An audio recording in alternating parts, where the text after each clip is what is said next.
Mike paid $3 for a coffee, but before he could grab the cup, the barista turned a tablet toward him.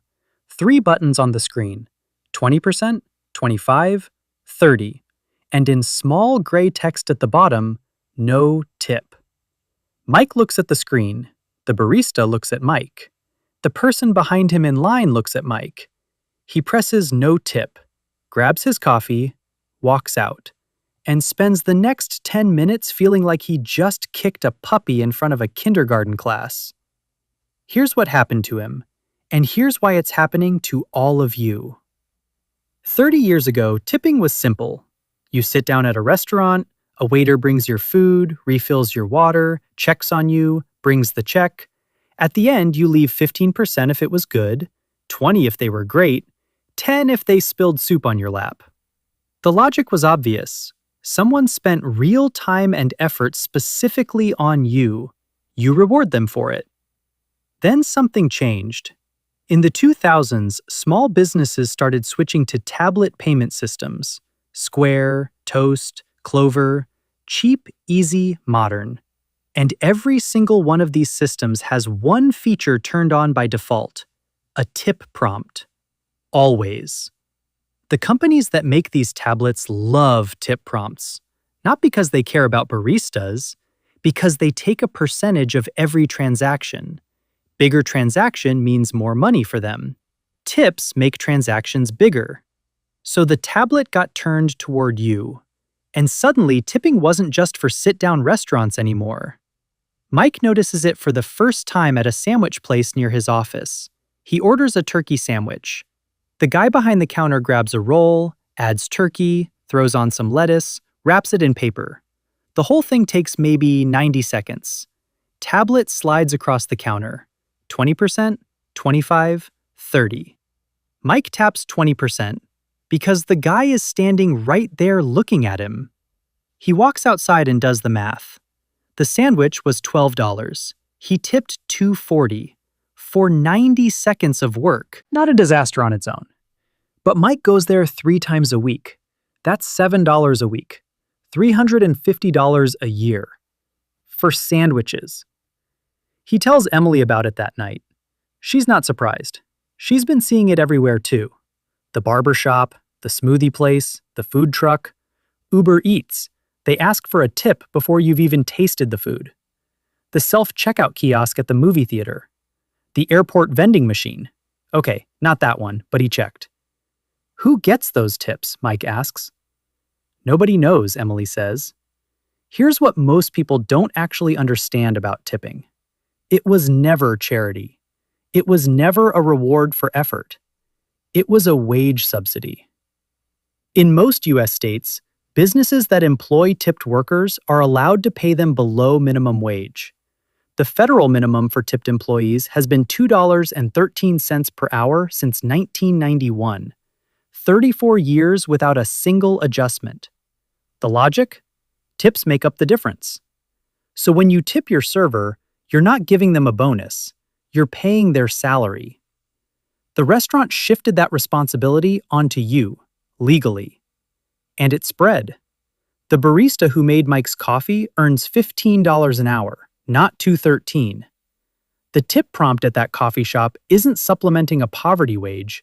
The business is just collecting extra money. From you. Because you feel bad pressing no tip. Now let's talk about the screen itself. The design of that tip prompt is not an accident. It has been optimized over years of A/B testing and behavioral psychology research. Millions of dollars went into figuring out exactly how to make you feel guilty. First, the default options start at 20% and go up. 20% used to mean exceptional service. Now it's the floor. Anything less, and the screen makes you feel like a bad person before you've even decided. Second, the no tip button is always smaller, grayer, pushed into the corner. Sometimes it says skip. Sometimes it literally says, I don't want to tip today. That phrasing, I don't want, is intentional. It frames you as selfish before you've pressed anything. Third, and this is the whole game, The screen faces the employee. They see exactly what you tap. This is not a technical requirement. This is social pressure. This is the entire mechanism. Studies show people tip about 30% more when they know they're being watched.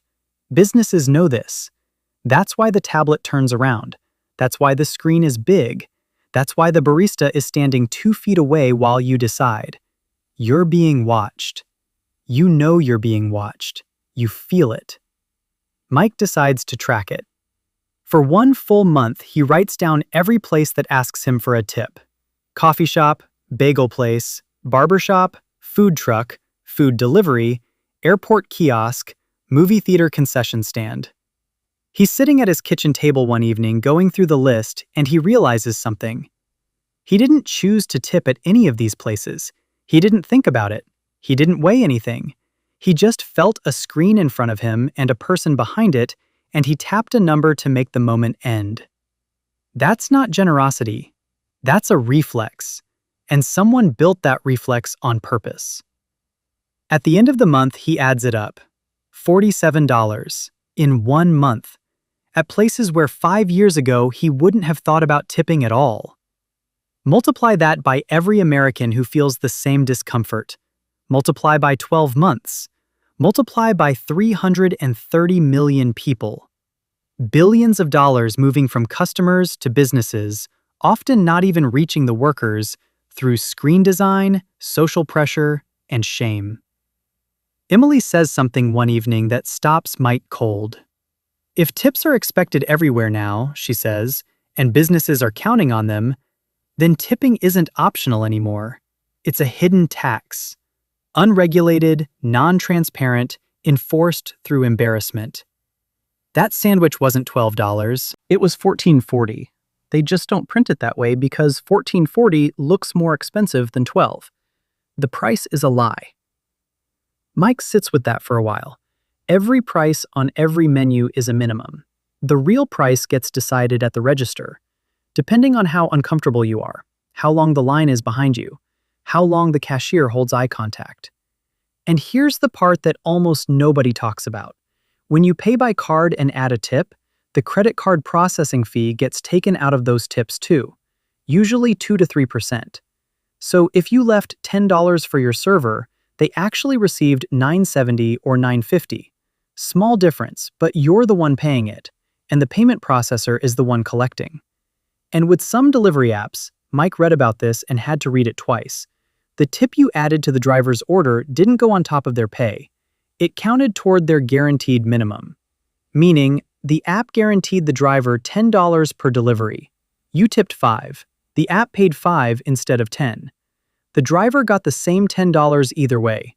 You tipped the app, not the driver. The driver got nothing extra. Mike opens Uber Eats one evening, orders a burger. $16. Tip prompt at the bottom. Recommended, 20%. He puts the phone down, thinks for a minute, picks it up again, taps 20%. Not because the system deserves it, because the driver does. That's exactly what they built. A trap where the only way to be a decent person is to keep paying. Where opting out doesn't hurt the company, it hurts the guy in the car. Here's the full picture. The business shifts its labor costs onto you, and that's legal. It designs a screen to make you feel like a criminal for pressing no, also legal. It lists one price, but the real price is 20% higher, completely legal. It collects billions from you through discomfort and guilt, 100% legal. Tipping stopped being a thank you a long time ago. It became a system that was designed, tested, and legally protected to extract money from people who feel too awkward to say no. Mike finishes his coffee. It's good. He paid $3.60 for it. And 60 cents of that went to a system that had been engineered specifically to take it from him. The coffee was $3. The guilt was 60 cents. They knew exactly what they were selling.